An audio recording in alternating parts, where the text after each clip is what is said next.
নমস্কার, সাথী village life থেকে আমি সাথী সকলকে একটি মিনি ব্লগে অনেক অনেক স্বাগত জানাই। আজ তো রবিবার, একটু স্পেশাল খাওয়া দাওয়া, তো তার জন্য এই যে বাড়িতে চিকেন হবে।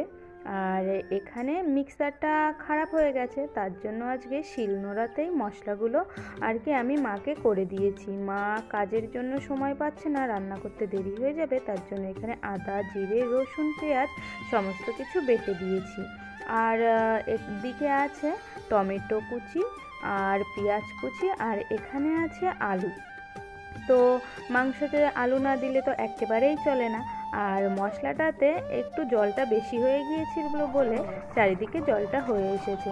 তারপরে মা আর কি স্নান করে মার কাজকর্ম করে এখানে রান্নাও চাপিয়ে দিয়েছে, অনেকটা হয়েও গেছে। আর এই তরকারির আর কি এই যে যখন ফোটে এই আওয়াজটা শুনতে না বেশ ভালো লাগে। তো এই যে লাল লাল ঝাল ঝাল মাটির উনুনে আর কি চিকেন হচ্ছে দুপুরের জন্য। আর এখানে আবার মা আমার জন্য কষা মাংস তুলে দিয়েছে। এটা তো মাস্ট, মাংস হলে মাংস কষা তো খেতেই হবে, আর তাও যদি মায়ের হাতের হয়। তারপরে আর কি খাওয়া দাওয়া করেছি। এখন এই যে এই বিকালের দিকটাতে দেখুন বাড়িতে আমাদের অনেক কটাই বেড়াল আছে, তাদের মধ্যে এই ছোট ছানাগুলো হয়েছে বেশ কিছুদিন হলো। তো একজন ওই গাছের মগডালে উঠে বসে আছে, আর একজন নিচে বসেছে। তারপরে সন্ধ্যা হয়ে গেছে, সন্ধ্যা দিয়ে আর কি একটু বসেছিলাম। এইদিকে আবার অনুসোনা এসেছে।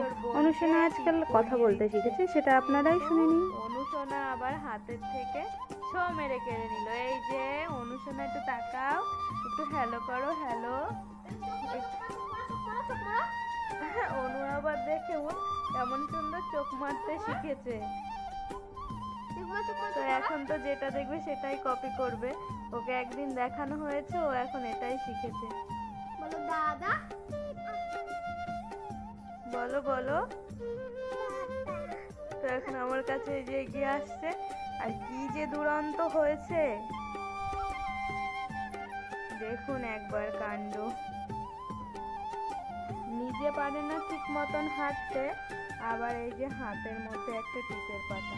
এই যে কি করছো তুমি অনু, একটু হাসো। এই যে এখন ভারী ব্যস্ত।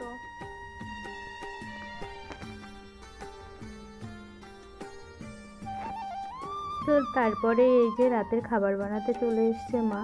আর কি রাতে রুটি খাওয়া হবে, মা ওদিকে বেলে দিচ্ছিল, আর আমারও হাতে কোনো কাজ ছিল না, আমি এখানে বসে আর কি মাকে একটু সাহায্য করতে গেছি, কিন্তু রুটিটা না কেমন করে যেন পুড়িয়ে ফেলেছি। তো সব কিছু মিলিয়েই এতটুকু ছিল ব্লগটি। আপনাদের কেমন লাগে